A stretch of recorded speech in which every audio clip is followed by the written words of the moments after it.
Monsieur, bonsoir. Merci de nous rejoindre sur Canal Algérie. Vous le voyez, nous avons une nouvelle fois déplacé nos studios, cette fois à la foire, à la SAFEX, au Pain Maritime d'Alger, où se tient, vous le savez, l'IATF, la foire, cette foire qui va consacrer le commerce intra-africain.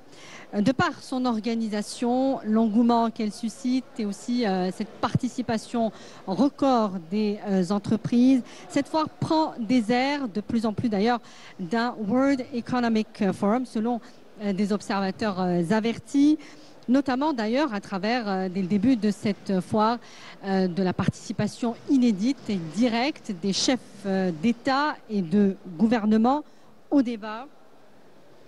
La tenue aussi de plusieurs salons spécialisés, des panels aussi de haut niveau qui favorisent l'échange et l'interaction. Et ce faisant, une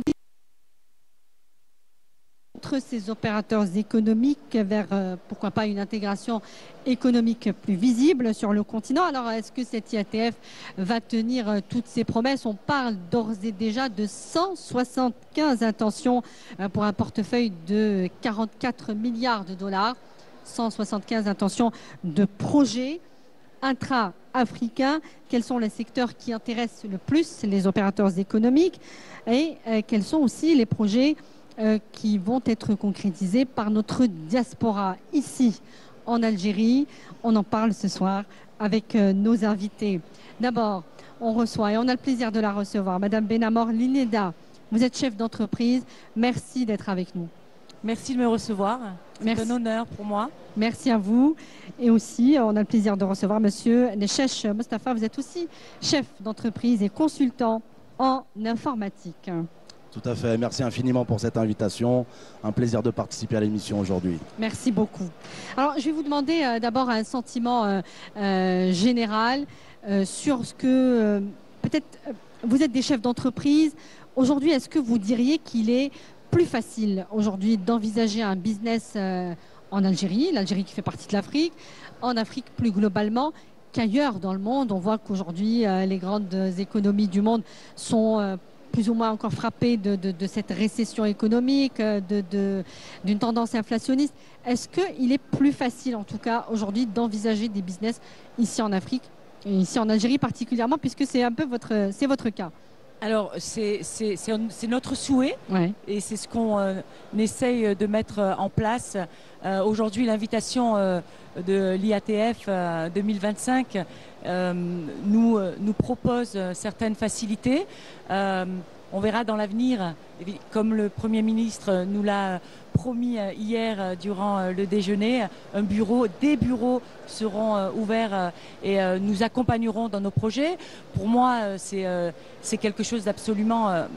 J'ai le souhait de venir implanter mon savoir-faire, mon expertise, celui que j'ai gagné pendant toutes ces années en Indonésie. Je suis une femme algérienne issue de la diaspora et installée en Indonésie depuis des années, et j'ai le souhait de venir m'implanter et d'implanter mon expertise, de partager mon expertise ici en Algérie. C'est mon plus grand souhait, et je vois bien que l'invitation de Monsieur le Président de la République, Monsieur Tebboune, est justement celle-ci, c'est-à-dire nous faciliter cette implantation, nous faciliter cette transmission qu'on a eue en tant que professionnel, oui, à l'étranger, diaspora algérien.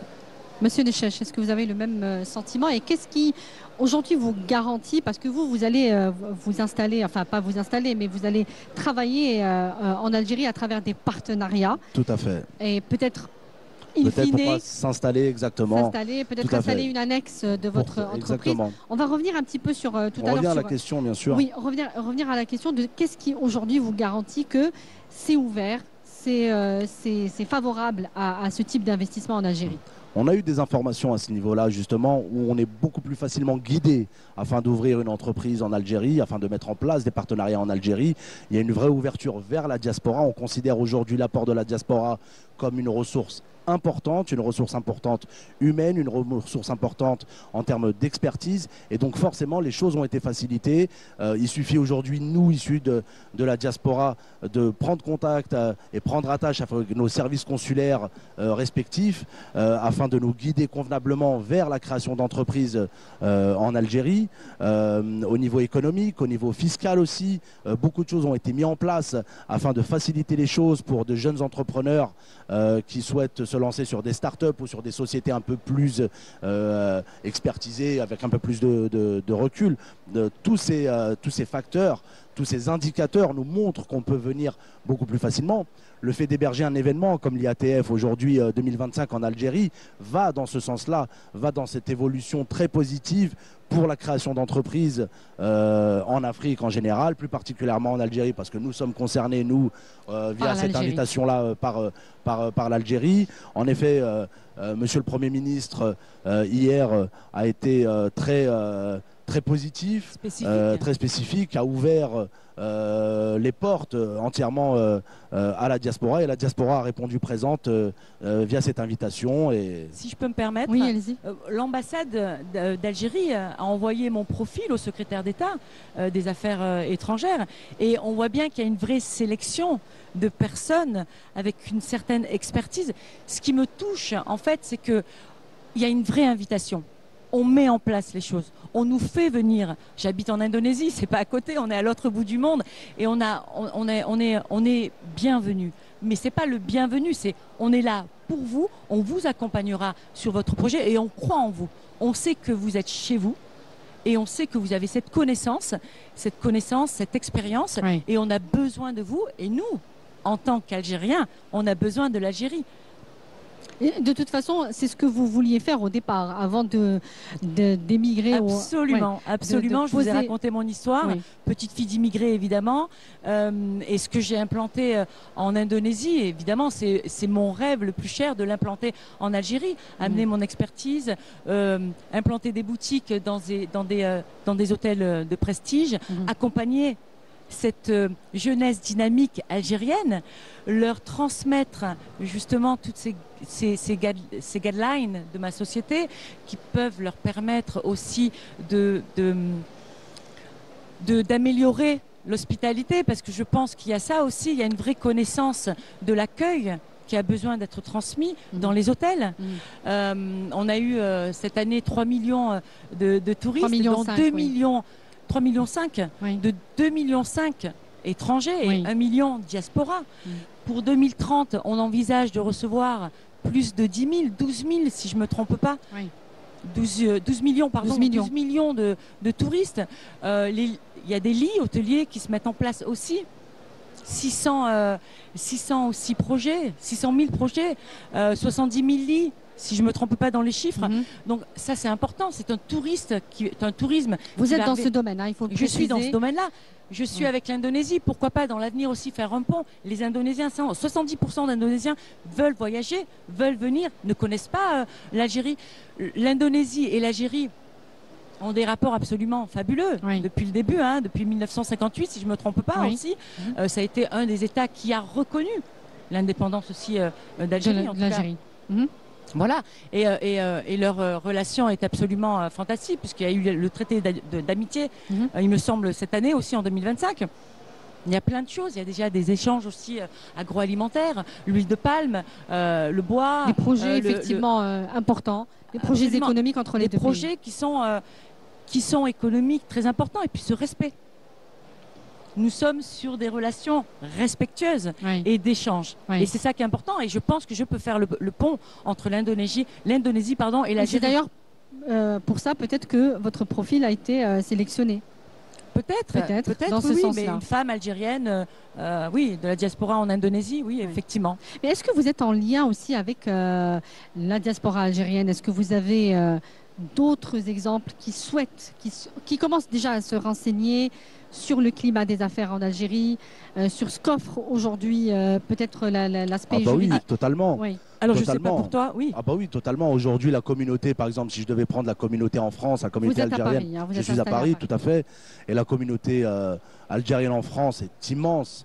et on voit de plus en plus d'Algériens de France qui trouvent plus de facilité à venir s'installer, qui ont aussi cette envie. Et ils ont cette envie, pourquoi? Parce qu'ils ont la confiance. Il y a cette confiance qui s'est installée. Il y a ce pont qui est mis en place entre les deux rives. Et ça permet bien sûr de s'installer beaucoup plus facilement. Et on le voit jour après jour. On sent cette envie de venir et on sent qu'il y a quelque chose qui bouge. Mais est-ce que vous êtes dans des espèces de réseaux de la diaspora? Bon, peut-être moins en Indonésie. À Paris, effectivement. À Paris un peu plus, forcément. Il y a un peu plus de milieux associatifs. Oui. Forcément, donc vous vous parlez entre vous? Bien entendu, on se parle beaucoup plus qu'avant, justement. Mais comment faire pour vous renseigner, pour avoir l'information précise sur ce qui est proposé aujourd'hui comme mesure incitative pour venir investir en Algérie, pour venir travailler en Algérie? Je vous dirais un peu comme tout ce qui se fait partout dans le business. Les réseaux sociaux, c'est aujourd'hui l'acteur majeur j'ai envie de vous dire peut-être du networking, de prendre contact, prendre attache avec sa communauté, de se renseigner, d'être au plus proche. Et c'est comme ça qu'on met nos groupes. On se rassemble aussi beaucoup. Il y a plein d'associations qui se mettent en place, déjà des associations existantes. Ça a toujours existé en France, par exemple. Il y a aussi une communication institutionnelle. Bien entendu. Pour ceux qui veulent se renseigner. Bien entendu, bien effectivement. Oui, je t'en prie. Alors moi, si je peux me permettre, justement, cet événement de Diaspora Day qui a été... je ne sais pas pour toi, mais on a rencontré des chercheurs, des médecins, des chefs d'entreprise, des créateurs. Tout à fait. Je pense que justement, c'est un événement comme celui-ci. C'est cet événement qui nous permet de nous reconnecter. Alors vous parliez de l'Indonésie. Oui, c'est vrai. En Indonésie, on se sent un peu seul, même si on est accompagné par l'ambassade. Je travaille étroitement avec l'ambassade, puisque je m'occupe des ressortissants aussi algériens quand il y a un problème sur l'île de Bali. Mais c'est ça qui est important, c'est ce qui a été mis en place aujourd'hui, organisé par le président de la République, Monsieur Tebboune, ce qui nous a permis de nous reconnecter. Pour moi, c'est une révélation. Cet événement a été une révélation. Cet IATF précisément le Diaspora Day. D'abord le Diaspora. Le Diaspora. Oui, Diaspora Day. Oui. Ça a été une révélation parce que vous parliez, votre question était sur la diaspora. Non, mais avant ça, est-ce que ça fait un moment que vous mûrissez l'idée justement? Mais absolument, c'est pour ça qu'on acte. Oui. C'est de toute façon, cette idée, elle est en nous. On est d'accord, on va reprendre la rhétorique du fait qu'on est des petits-enfants d'immigrés. Elle est là. On veut être. C'est le cheminement qui est peut-être difficile à l'époque. C'était ce cheminement de se dire comment se lancer, comment venir, comment s'y installer, comment être guidé ici. Avons-nous les codes? Sont-ce même les mêmes codes que nous retrouvons dans nos pays d'installation? Donc la tendance est inversée. Bien entendu. C'était plus facile d'investir ailleurs, de se déployer ailleurs. Tout à fait. Aujourd'hui, c'est la logique inverse. C'est la logique inverse. C'est ça. Et j'ai même envie de vous dire qu'on a beaucoup d'entreprises aussi algériennes qui essayent aussi d'aller chercher des marchés à l'extérieur de l'Algérie. Ça va dans les deux sens. Ça va dans les deux sens. Moi aujourd'hui, lorsque je viens ici pour faire des partenariats avec des entreprises, des startups de l'informatique qui veulent mettre en place de la digitalisation, qui veulent mettre en place, faciliter le fonctionnement des entreprises algériennes, elles demandent maintenant à essayer de trouver des marchés en France, en Angleterre, en Belgique, en Europe, pour aller justement apporter maintenant une expertise algérienne existante. Donc vous faites cet accompagnement aussi inverse. Accompagnement, tout à fait. Oui. Nous sommes là, nous, en tant que partenaires, c'est-à-dire inversés. Ce n'est plus nous qui venons chercher un partenaire pour travailler en Algérie ou pour peut-être donner et apporter notre expertise. On vient chercher la ressource algérienne qui n'a pas la facilité, la possibilité d'aller choper le marché français ou le marché européen. Et nous, on est là pour faire ce pont-là parce qu'on a les codes, nous sommes installés sur place, nous sommes légitimes à les accompagner. Donc il y a aussi cet échange. Ça va dans la réciprocité. Et c'est ça. Et ça va dans les deux sens. C'est ça qui est super important. C'est vrai qu'on insiste, on parle beaucoup de l'apport que peut faire la diaspora et les sociétés. Mais c'est un apport, justement. C'est un apport, mais il y a aussi le sens inverse, de ramener cette force, cette expertise aussi qui existe ici, là-bas. Et puis, de la sortir à l'international. Exactement, tout à fait. Tout à fait. L'Algérie en Indonésie, pourquoi pas? Vous voyez ce que je veux dire? Est-ce que vous pouvez nous donner un état de la diaspora algérienne en Indonésie? Elle est très peu connue. Elle est minime. Elle est à minima par rapport à, on ne va pas se mentir, par rapport à l'Europe. Pourquoi? Parce que nos parents sont allés immigrer à proximité. Oui. On est d'accord, en Europe. Donc, non, mais est-ce qu'elle est active et dans quel... Ben, je suis là. Je suis là, donc elle est active. Mais vous n'êtes pas la seule en Indonésie. Non, évidemment, mais c'est un long voyage, mais elle est à minima, effectivement. Oui. Elle est à minima, mais on peut partager des choses, on peut créer des choses et on peut développer. L'Algérie est un pays avec énormément de ressources, c'est pas moi qui vais vous l'apprendre. L'Algérie est un pays qui peut être l'une des destinations les plus... Elle est déjà belle, hein, mais les plus belles au monde. Faire partie des top 3 au monde. Pour quelle raison? Est-ce que vous parlez déjà pour le paysage? Oui. On est d'accord qu'on est sur une côte vierge de plus de 1200 kilomètres carrés. Pour la richesse ethnique, pour la culture, pour la beauté de ce pays, où que vous alliez, au nord, au sud, à l'est, à l'ouest. Mon père est Chaoui, donc Batna, et ma mère est de Hanaba. Donc il y a quand même quelque chose d'absolument riche, parce qu'on peut aller d'un village à un autre. Pour moi qui suis dans le retail et dans le fashion design, on peut aller d'un village à un autre avec des codes qui sont complètement différents, avec un esthétisme différent. Il y a une beauté qui est absolument pointue, précise. Et moi, c'est ce que je viens chercher. Propre à chaque région. Propre à chaque ethnie et algérien. Alors, on va s'intéresser un petit peu à vos domaines de compétences et expliquer ce que vous comptez justement développer ici en Algérie. Vous êtes, vous le disiez, dans le retail, dans le design, non pas dans le design, mais dans le prêt-à-porter.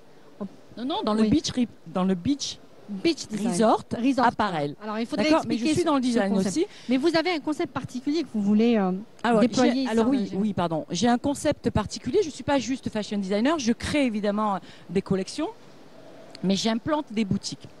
Qu'est-ce que c'est une boutique au sein d'un hôtel prestigieux? C'est la vitrine du pays dans lequel on est. On est d'accord? Et c'est ce que je fais. Et je travaille avec des locaux et justement avec ces personnes qui ont le savoir-faire. L'embroidery, la broderie, on dit en français, le beading, le perlage, le tissage. Et ce sont des corps de métier qui sont spécifiques au pays. On est d'accord? Oui. OK? Et aux ethnies.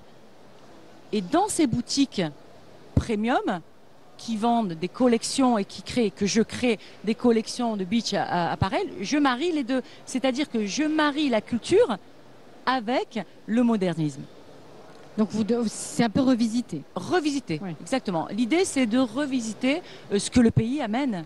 Alors, vous avez certainement exploré un peu les opportunités du marché algérien. Qu'est-ce qui vous garantit aujourd'hui, vous, en tant que chef d'entreprise, que votre business pourrait prospérer ici? Alors oui, j'ai fait du benchmarking. Je pense que c'est un métier déjà qui n'existe pas ici. Je pense que, vu la vision de M. Tebboune, le président de la République, qui veut développer et la vision d'amener ces 12 millions de touristes dans quelques années, on aura besoin de ces vitrines, dans ces hôtels de prestige. Donc on va essayer, ma compagnie va essayer de faire des boutiques pilotes dans les hôtels qui sont déjà implantés. On va travailler, d'ailleurs demain je vais à Batna pour voir des ateliers. On va travailler avec les locaux parce que ce qui me semble le plus important, c'est justement de travailler en binôme avec les locaux et mon expertise de l'Asie et de l'Occident. De l'Asie évidemment, parce que c'est important de faire ce mariage. Il y a vraiment quelque chose de fort à apporter ici, que le touriste, qu'il soit indonésien, qu'il soit australien, qu'il soit américain ou coréen ou japonais, va venir et comprendre. Il y a une lisibilité. Très bien. Il n'y a pas qu'une lisibilité, c'est de pouvoir aussi comprendre cette culture. Vous comprenez ce que je veux dire? La transmettre en fait. La comprendre aussi, la lire, pouvoir la lire avec les codes internationaux, standardisés. Monsieur Nchesh, votre expertise c'est dans l'informatique, dans le consulting. Là aussi, bon, on ne peut pas dire que c'est un marché vierge ici en Algérie. Absolument pas. Absolument pas. Il y a une dynamique importante. Alors, qu'est-ce que vous pouvez apporter de plus puisque, comme on dit... Exactement. Ici, les sociétés informatiques existent en grand nombre. Les startups aussi. C'est vraiment ce qu'on voit de plus en plus aujourd'hui en Algérie, la création de startups dans le monde de la digitalisation. Qu'est-ce qu'on apporte? On apporte une expertise existante. La digitalisation, par exemple, en Algérie, c'est assez récent. Ça monte doucement, crescendo. pas facile de chambouler la vie d'une entreprise, son fonctionnement. Oui. Et il faut aussi apporter des bonnes pratiques qu'on a déjà vues, nous, ces 10, 15, 20, 25 dernières années. Et c'est ça qu'on apporte. On apporte peut-être les solutions sans commettre les erreurs pour faire les différents déploiements. Parce que nous, les erreurs, on les a déjà faites. Donc, inutile de les reproduire ici. Oui. Donc, c'est tout ce recul-là. C'est essayer d'aider au maximum ces jeunes entreprises algériennes dans l'informatique à apporter une expertise sérieuse, pointilleuse sur les bonnes pratiques informatiques, sur les enjeux aussi de l'intelligence artificielle. C'est vraiment un sujet extrêmement important et qu'il ne faut surtout pas rater. Ne rater le train de l'intelligence artificielle serait une grande erreur. Et je sais que ce n'est pas le cas ici en Algérie, vu que des fonds énormes ont été déployés dans le cadre de développement d'intelligence artificielle. Oui. Il semblerait que l'Algérie va devenir le premier pays africain qui va avoir un développement accru au niveau de l'IA pour apporter une fluidité, une simplicité de gestion qui soit administrative, professionnelle pour les entreprises et autres. Et non, c'est ce genre de choses qu'on essaie d'apporter. Une expertise connue, reconnue, pour des entreprises jeunes ici en Algérie qui ont besoin à un moment donné d'un recul très sérieux là-dessus.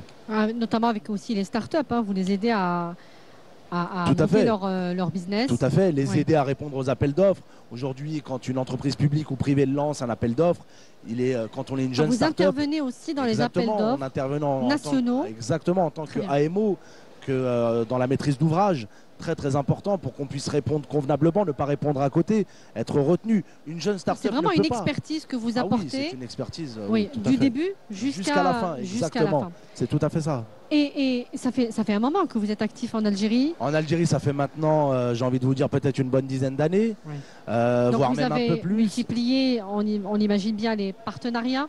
Oui, beaucoup de partenariats avec des grands comptes, mais aussi avec de très petites entreprises. J'en rencontre une d'ailleurs lundi, justement, qui, elle, est très positionnée sur le marché public, mais qui a besoin d'un petit recul, d'une petite aide, afin d'être sûr de ne pas répondre à côté, afin d'avoir des ressources peut-être un peu plus expertes dans certains domaines. Et c'est là où on intervient, c'est là où on apporte le conseil nécessaire. Quels sont les domaines dans lesquels les Algériens sont encore un peu en retard ? Dans ce vaste secteur pour les entreprises algériennes. Oui, pour les entreprises algériennes. C'est clairement le sujet qui revient très souvent, c'est la fameuse digitalisation. Aujourd'hui, tout est au format papier. Alors, on essaye, on voit de plus en plus qu'on informatise un peu tout, mais il faut aller encore plus loin. Il faut créer des applications, il faut développer des applications qui vont gérer les entreprises de A à Z, sur lesquelles on va pouvoir extraire de la donnée, on va pouvoir vérifier la donnée différemment, la matcher avec d'autres informations. C'est ce qui va pouvoir nous permettre de faciliter la gestion de l'entreprise en elle-même, de connaître les informations en temps réel. Et tout ça, ce sont des gains de coûts. C'est énormissime. Ce sont des gains de temps, des gains de coûts. On ne perd plus la donnée aussi. Il y a de bonnes pratiques à avoir dans la rétention des données. On a de la donnée très importante. Il y a aussi du médical. Ce sont des informations ultra confidentielles. Il faut savoir la stocker convenablement. Et c'est toutes ces choses-là sur lesquelles où il y a encore un peu de boulot à faire ici. Oui. Et la diaspora, ou en tout cas les entreprises basées à l'étranger, peuvent apporter ce genre de choses ici. Alors, à long terme, peut-être à moyen terme même, vous envisagez de créer une annexe ici. Exactement. Après, l'étape suivante, c'est quoi? L'étape suivante, en effet, je pense qu'on arrive au bout de ce qui peut être fait à travers des liens. Je pense qu'il faut concrétiser les choses, en effet, et l'annexe ou la filiale algérienne pourrait être une étape supplémentaire pour mon entreprise, et c'est vrai que je l'envisage concrètement. Comment? On revient justement aux questions du début de notre débat. Oui. C'est qu'est-ce qui fait qu'un Algérien basé à l'étranger puisse se dire tiens, je vais venir investir. Oui. On se le dit parce que les autorités ont mis en place tout ce qu'il faut pour venir. La confiance, l'ouverture, l'appel à la diaspora. Venez, nous avons besoin de vous. Les facilités administratives pour le faire. Les facilités aussi fiscales, il faut parler de ce genre de choses. Oui. L'IATF aujourd'hui, c'est une rencontre économique. Et l'économie, c'est le nerf de la guerre. Donc il y a aussi cet aspect fiscal très important qui nous permet à nous de se lancer beaucoup plus facilement. Parce qu'effectivement, il y a le lien familial bien entendu. de l'ADN, j'ai envie de dire, mais il y a aussi les revenus. Les revenus, la stabilité économique, évidemment. Quand on implante un business, évidemment, c'est générer des revenus. Parce que, comme disait Mustapha, c'est le nerf de la guerre, c'est l'argent, le business. On est d'accord. J'ai envie de vous poser une question très spécifique, Lineda Benamor. En tant que femme il a dû certainement être peut-être un peu plus périlleux, plus difficile de lancer un commerce, notamment en Indonésie, dans un pays comme l'Indonésie, qu'on connaît très peu ici en Algérie. Aujourd'hui, en tant que femme, vous revenez sur les traces, comme vous le disiez, de vos ancêtres, hein, de vos grands-parents, de vos parents. Est-ce que c'est quelque chose qui... c'est un nouveau défi que vous vous lancez finalement? Oui et non, parce que l'Indonésie est musulmane quand même aussi. L'archipel, oui, mais c'est les mêmes codes. Oui. On est d'accord par rapport à la femme et on est dans les mêmes codes. C'est un nouveau défi et pas à la fois, puisque j'ai une vraie expertise. Donc il y a une approche différente. Et puis il y a la maturité aussi. Oui. Donc l'approche est absolument différente. Comme disait Mustapha, on a acquis cette expertise qui nous permet d'être des experts. Donc quand on parle d'expertise, c'est qu'on maîtrise, on sait. Aujourd'hui, on sait, on ne fera pas les mêmes erreurs. Oui.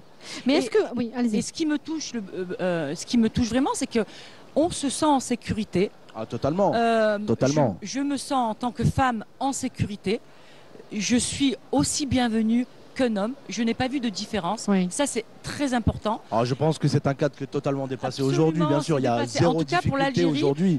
Vous soulevez le point, mais je n'ai pas senti de... Bien sûr. Ouais, pas non, du tout. aucune complexité à ce niveau-là, bien entendu. Au contraire, je sens un énorme respect, une admiration. Oui. Je dirais même que je suis même assez surprise de cette admiration. Énormément de respect, et c'est ce qui me booste en fait. Davantage, parce que vous êtes déjà boosté. Oui, je suis déjà boostée. Mais quand je vois cette jeunesse dynamique, qui est remplie de femmes aussi, je suis là pour les accompagner et elles sont là pour encore plus me booster. Oui. C'est un échange, c'est pas unilatéral. C'est pas que du business. Non, c'est pas que du business. De toute façon, j'ai pour mindset, et ça c'est l'Asie du Sud-Est qui me l'a appris, on ne peut pas faire du business sans amour. C'est pas possible. Et sans être convaincu que il y a la passion et l'amour. L'un ne va pas sans l'autre. Oui. C'est comme ça. Alors, il y a une phrase, excusez-moi, il y a une phrase que ma grand-mère disait, Alaï Rahma, qui disait quand tu donnes ton pain, tu donnes ton cœur. Eli i sharak gilb li sharak sharak khubzik li sharak gilbik. On est d'accord. Oui, et c'est un peu ça en fait. Donc le fait de partager les choses, on partage l'amour, partager le business, on partage l'amour. Oui. Et l'un ne va pas sans l'autre. Et ça, c'est du business. Hein.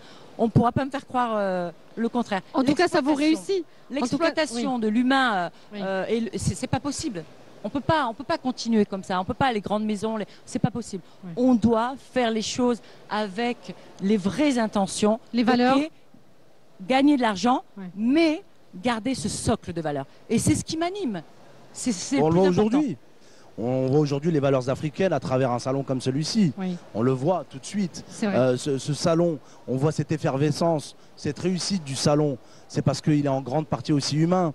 C'est les différentes cultures, c'est les différentes approches. Non, mais parce qu'on entend aujourd'hui des discours qui nous disent que ces valeurs, il faut les dépasser, il faut faire du business. Les Africains sont trop centrés sur leur identité, sur leur... L'identité est tellement importante. Alors est tellement importante. Oui. Non, mais cette IATF, en tout cas de moi-même, ce que j'ai pu observer, ce que j'ai pu entendre lors des panels, les rencontres, les débats des différentes personnalités africaines elles ont toutes basé leur discours sur les valeurs humaines, humanistes. Est-ce que vous avez entendu le discours de Mia Amor? Moi, ça a été la première ministre percutant pour moi. Alors déjà, une femme... Des Caraïbes. Mais des Caraïbes, absolument. Ce discours rempli d'amour, tout simplement, unifié. Mais qu'est-ce que c'est? C'est l'essence même de l'humanité. Oui. Qu'on veuille ou pas, on est tous des frères et sœurs en humanité. Justement, j'allais y venir. On est tous des frères et sœurs en humanité. Le discours du président du Nigeria qui était présent, c'est ça? De l'ex-président. De l'ex-président, pardon. Exactement. Nous avions aussi différents premiers ministres. Et les discours qui étaient donnés étaient... Je m'adresse à mon frère et à ma sœur continuellement. Tout à fait. C'est le mot qui n'arrêtait pas de revenir. Tout à fait. On n'entendait que ça. Donc de se dire qu'il faut dépasser ce côté sentimental ou culturel pour faire avancer un business plan en Afrique, c'est complètement faux. Oui. L'un ne va pas sans l'autre. On le voit aujourd'hui. C'est un plaisir aujourd'hui de se promener dans les rues d'Alger et de voir toutes les différentes communautés africaines. J'étais encore hier soir. C'est magnifique. Les restaurants sont pleins et tout le monde échange et tout le monde se découvre et se redécouvre. Découvre son africanité, c'est extrêmement important. Voilà, l'Algérie fait partie de l'Afrique. Nous sommes africains et on le voit aujourd'hui. Et cet événement est là pour le valider et le concrétiser. Parfait. Parce que moi, j'aimerais vous poser une question. Maintenant, c'est ce discours. Ce discours qui est très limité pour moi. Le business, il faut dépasser les sentiments. J'aimerais savoir de quel continent vient cette réflexion. C'est ce qui est important aussi. J'aimerais comprendre. Les gens croient qu'il faudrait s'adapter aux standards occidentaux, par exemple, okay. Non, qui ne font pas de sentiments, qui sont dans le d'aller vers le pragmatisme. C'est une manière de bosser, mais c'est pas la même manière pour tout le monde. Oui. Donc il y a un ADN africain. Bien sûr qu'il y a un ADN africain. Y compris dans le business, dans les affaires. Tout à fait. Et c'est ce qui fait que ça marche. C'est ce qui fait qu'on arrive à avancer, qu'on arrive à échanger différemment. Et c'est ces valeurs-là qu'il ne faut pas oublier, même si on travaille avec l'Occident. Il faut apporter cette touche-là pour montrer comment est-ce que fonctionne le business africain. Mais de s'adapter, je ne pense pas que ce soit la solution. Oui. Ouais. Non. Et même ramener, pourquoi pas, réveiller justement à l'Occident et leur dire, mais non. Revenez aux valeurs. Redonnez. Et le business est ici de toute façon. Voilà, c'est ça. Aujourd'hui, l'économie, elle est ici. Le business, il est en Afrique. Il est en Afrique. Voilà. On voit un retour des fonds. La diaspora aujourd'hui participe économiquement bien plus que... Par rapport aux transferts financiers, c'est énormissime. On parle de 98 millions de 100 millions de dollars. Près de 100 millions de dollars. Ça dépasse les aides internationales. Enfin, les aides au développement. Il faut quand même se rendre compte de ce chiffre. Oui. Donc non, aujourd'hui le business il est ici. Tout le monde le sait qu'il est ici. Et si on est là aujourd'hui ici, c'est parce qu'on le sait aussi. C'est un pays d'opportunités. Je vous remercie. C'est vraiment un pays d'opportunités et ça je tiens à le dire parce que l'Algérie a tout pour être l'un des plus grands pays. Et il faut vraiment le. Et vous en êtes convaincu, effectivement. Ah mais absolument, j'en suis convaincu et c'est ce qui m'anime et c'est pour ça qu'on est là. Tout à fait. Je vais vous remercier. Merci beaucoup. Merci pour cet échange extrêmement chaleureux. Merci à vous pour l'invitation. Merci à vous de nous recevoir. Merci. C'est un plaisir. Je rappelle, de nous donner la parole. Lineda Benamor, vous êtes chef d'entreprise. Et vous également, monsieur Nchesh Moustapha, vous êtes chef d'entreprise et consultant en informatique. Merci d'avoir été avec nous. Merci encore. Merci à vous de nous avoir suivis. Je vous donne rendez-vous très bientôt. Excellente suite des programmes. Au revoir.